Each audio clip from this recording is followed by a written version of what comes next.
Hey, for all the authors that are listening out there, I wanted to share with you this great email that we received here at the Reading with Your Kids podcast from Dr. Linda Mubarak. She is a past guest and the author of Maxine's New Job. Here's the email.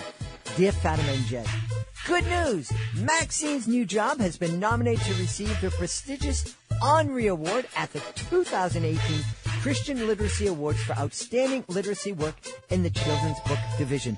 I sincerely believe your certifying Maxine as a great read helped bring increased social media attention to the book. Thank you for the exposure and the great marketing.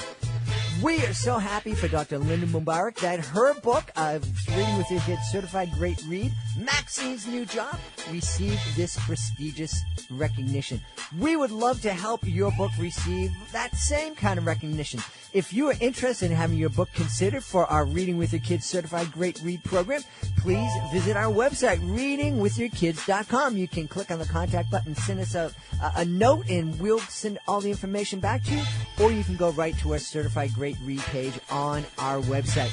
It's fun, it's easy, and it is really an effective way to let the world know that your book stands out above all the rest. The Reading with Your Kids Certified Great Read program. Reading with your kids. Hola, ni hao, konnichiwa, assalamu alaikum, shalom, jambo, bienvenidos. Hi, my name is Jed Lee, and this is the Reading with Your Kids podcast, coming to you from the beautiful neighborhood of Reedville in the southwest corner of Boston, Massachusetts.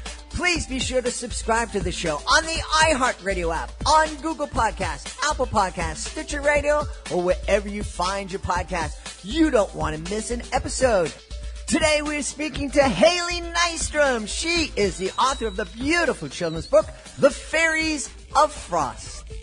Before we invite Haylie in, we want to invite you to join us at the Chicago Toy and Game Fair November 23rd and 24th on Navy Pier in Chicago. The Reading with Your Kids podcast will be there. We will have a totally interactive booth for you where you can experience what it's like to be a guest on the Reading with Your Kids podcast. And you could possibly be featured in a future episode of the show. You're also going to get a chance to play with life-size toys and games. You're going to be able to meet inventors. You're going to be able to meet authors. It is an amazing time. It's the largest toy and game fair in North America. And check this out. If you go to shytag.com, CHITAG.com, use the promo code RWYK. That's our initials, Reading with Your Kids. The promo code RWYK. Use that at checkout, and you can save $3 on every ticket. And there are no limits as to how many tickets you can buy. You can buy tickets for your entire neighborhood. Come on down in a bus or in a limousine or on the train or the L or whatever they call it in Chicago. It's going to be a great time. Don't miss it. The Chicago Toy and Game Fair, November 23rd and 24th on Navy Pier in Chicago. I am so very excited. I love speaking to authors on the podcast, but I also love to speak to authors who are also performers. And today we have an incredible author and performer. She's coming to us from Manhattan in New York City. Please welcome to the show, Haylie Nystrom. Haylie, how are you? I am great. How are you? I'm really excited to have you on. I'm excited to speak about your children's book, The Fairies of Frost, and also speak to you a little bit about performing for kids, particularly performing with puppets for kids. But first, let's start off by learning all about The Fairies of Frost. Yes. Well, The Fairies of Frost, they come out every year, the beginning of winter. It's their very favorite time of year. And each one of them loves it, but for their own unique reason. So there's Ginger, and she loves all the cookies and sweet treats that she gets to eat this time of year. And there's Melody, and she loves all the beautiful songs that we get to sing this time of year. And every fairy loves winter for their own special reason. And hopefully kids reading the book will get to identify with a couple of the fairies and maybe even come up with their own reasons for loving the season. Yeah, I remember being young and loving winter. I don't love it as much as I used to. Yeah, that happens. It's something, I don't know, being the one that shovels here in New England, shoveling 20 inches of snow. But it is a really fun time, and it's a kind of a magical time too. And as I've traveled around performing in different parts of the world, Puerto Rico, California, we just came back from a trip to Costa Rica, and it always kind of blows me away when people talk to me and they say, I've never seen snow. I don't know what winter is all about. Winter for me means it gets down to 75 degrees. What was it about winter that you loved? Oh gosh, my favorite parts about winter are definitely the cookies. Mm-hmm. That one came very naturally to me. I love to bake, and it's hard to bake because then you have all these baked goods around and maybe not enough people to eat them all, so you don't want to have 1,000 cookies all the time. But at winter, suddenly everyone's eating cookies and you can bake as much as you want. Now, what was the inspiration to create the Fairies of Frost? Were you in your apartment on a cold winter day, or? No, nothing quite as romantic as that. It was actually pretty interesting. I'm friends with a woman who runs the publishing house, Willow Moon Publishing. We actually used to do theater together.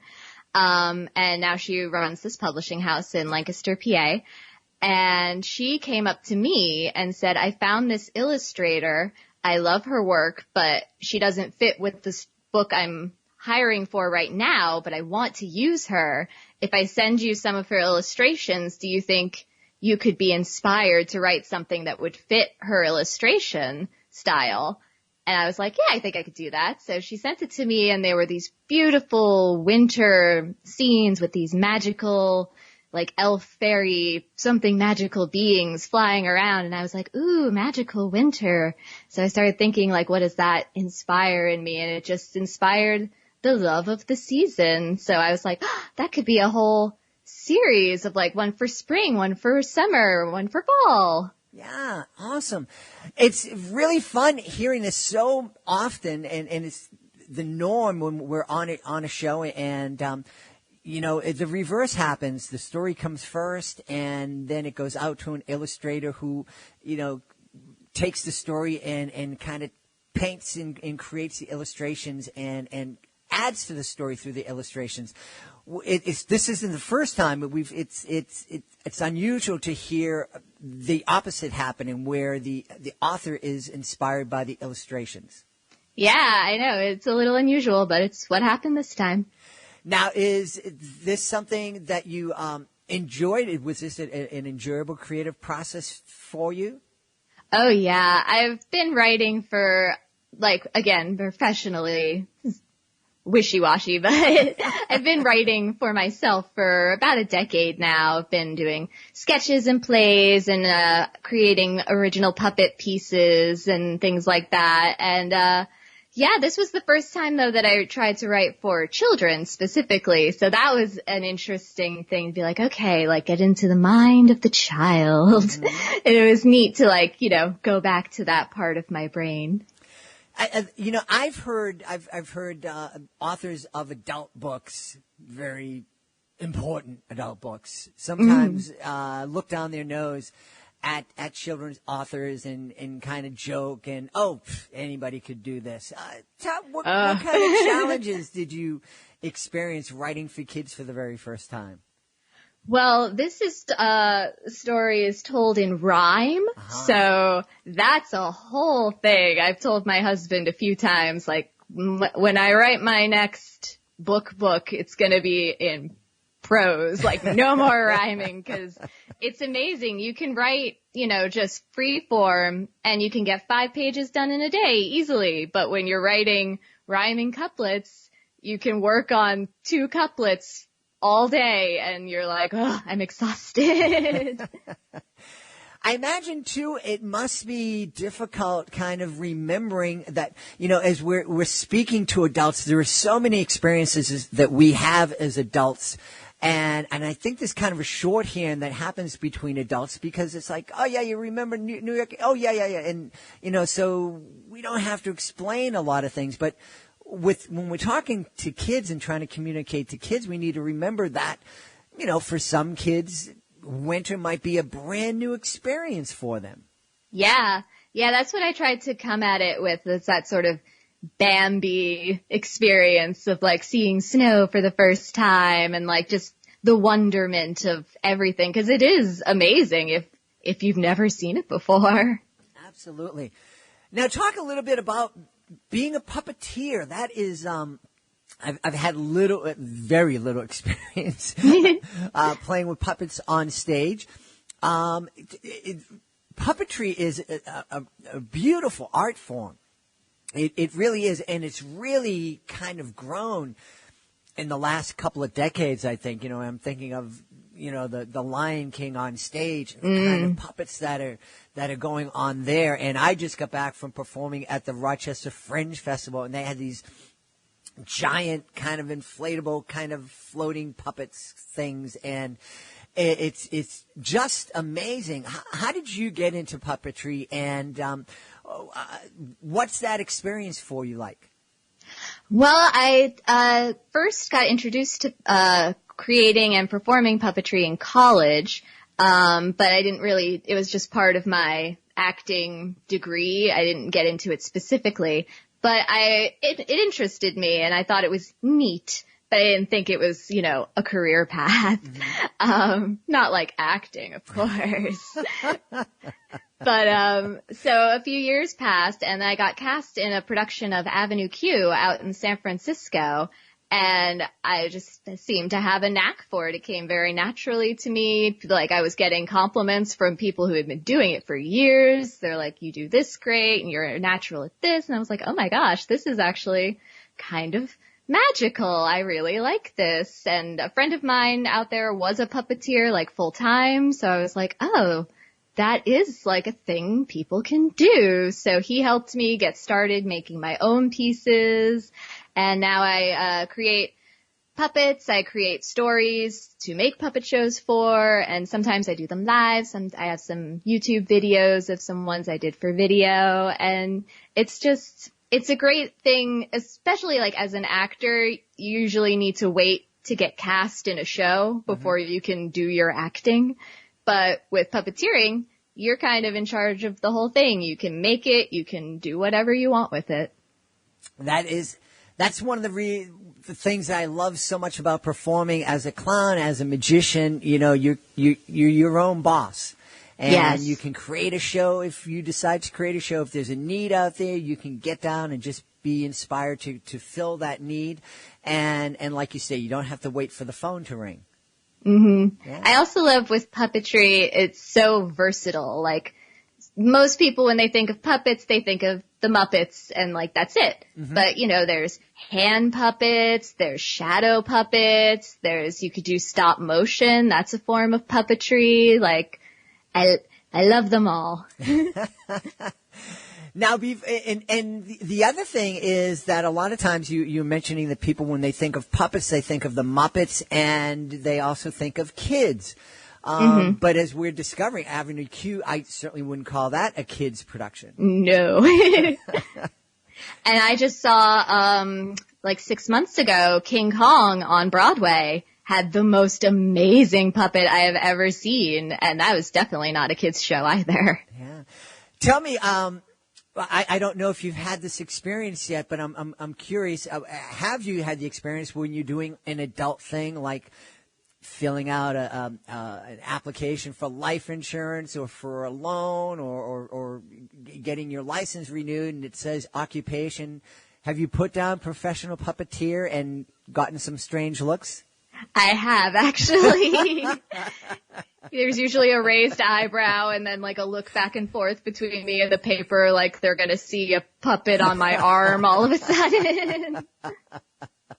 Yes, my wife used to have an awful lot of fun when we'd be sitting down in these very important conversations.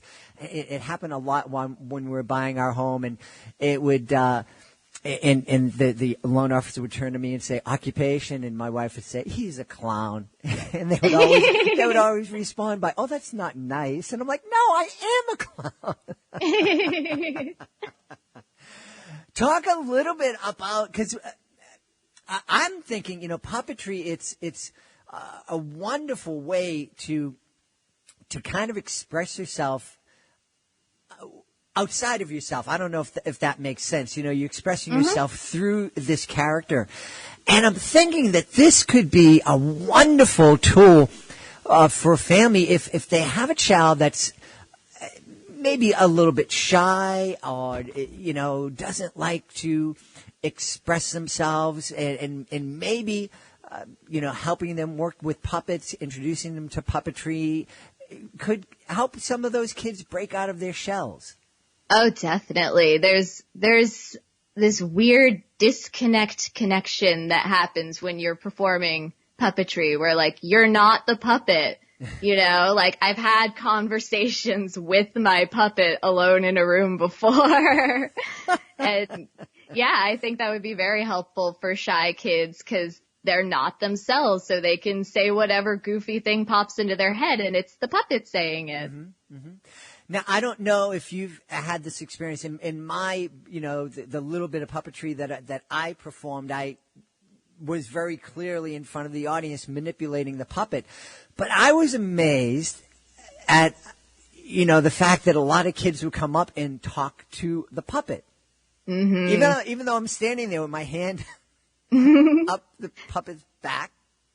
And it's clear that I'm manipulating everything. Still, the kids would just be engaged with this conversation, with this character. It was magical. Yeah, they actually told us that in the college class I took on puppetry. Part of our class was we created puppets and took them to the daycare center on campus, and they warned us when the kids talk to you, they're going to talk to the puppet. They're not even going to acknowledge that you exist. And it's true. 100% just talking right to the puppet. You're not even there. Now, I'm curious if you are intending to create a Fairies of the Frost puppet show. I have thought of that. It's not going to happen this year because winter is almost upon us already. Mm-hmm. But maybe for next year, I think that could be kind of neat. That would be kind of neat. I'm also curious to see, you've had this is your first experience writing for kids. Mm-hmm. Is this something that you intend on doing more of? I think so. I complained a little bit about how hard it is to rhyme, but once you do, it's a very satisfying feeling. And I really enjoyed it. So yeah, I think once I'm doing the whole the series for the seasons. So I've got 3 more books coming out. And once that's done, yeah, I think I am going to keep writing for the little ones. And will the other seasons also feature fairies or other creatures? No, it's a different magical creature every season. The next book I am allowed to tell the title of. I asked my publisher, okay. And she said it was okay. The spring book is going to be out early next year, and it's called The Pixies of Bloom. Ooh, The Pixies of Bloom. That sounds fun. That sounds really fun.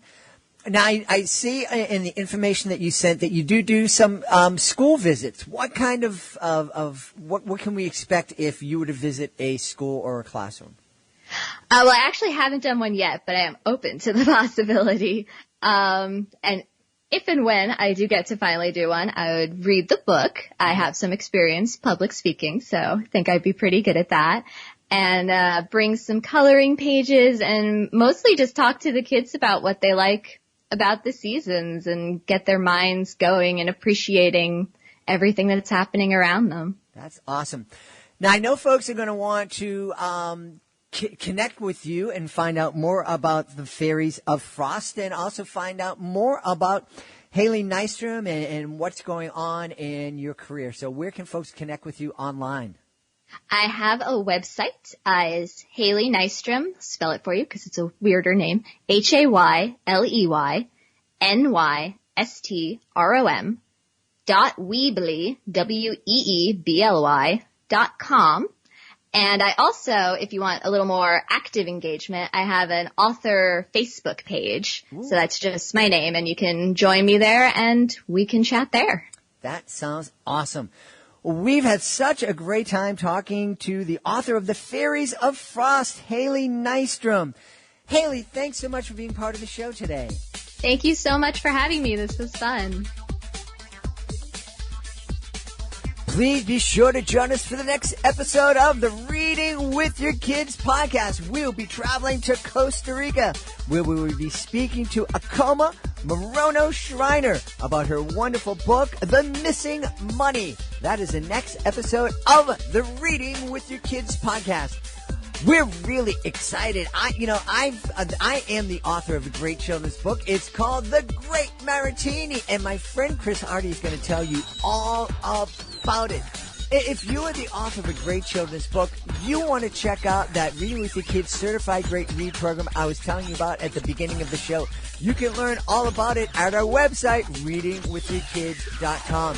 I want to thank Haylie Nystrom for joining us today. I want to thank my amazing producer, Fatima Khan, for all that she does for the show. Check out her blog at readingwithyourkids.com. I want to thank my beautiful wife for all of the support she gives me. And, of course, we want to thank you. Thank you so much for joining us today. And, as always, thank you so much for taking the time to make the world a better place by reading with your kids.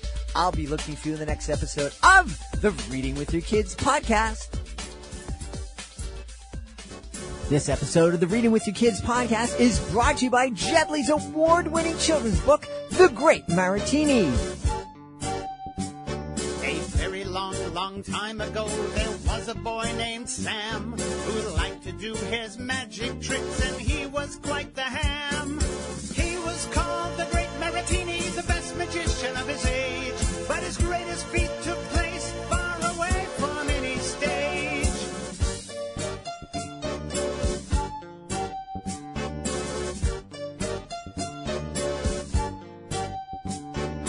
Every trick Sam tried to do would somehow come out wrong, but Sam just kept on going, and that's what made him strong. He was called the Great Maratini, the best magician of his age, but his greatest feat took place far away from any stage.